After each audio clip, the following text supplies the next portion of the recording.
आजची गोष्ट. हसण्या खेळण्याच्या वयातच सावित्रीबाईंचा विवाह झाला. सावित्री ज्योतिबाशी झाला. त्यांना शिक्षणाची आवड होती.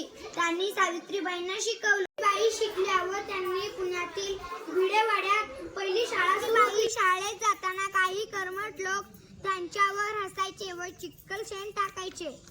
चालली मोठी शाळा शिकवायला, चालली धर्म पुरवायला. मुली शिकून काय करणार आहे? मुली शिकून काय करणार आहे? मुली शिकून काय करणार आहे? चिखल टाका.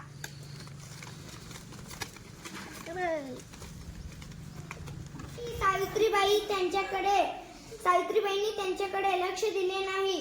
त्या शाळेत जाऊन मुलींना व स्त्रियांना शिकवू लागल्या.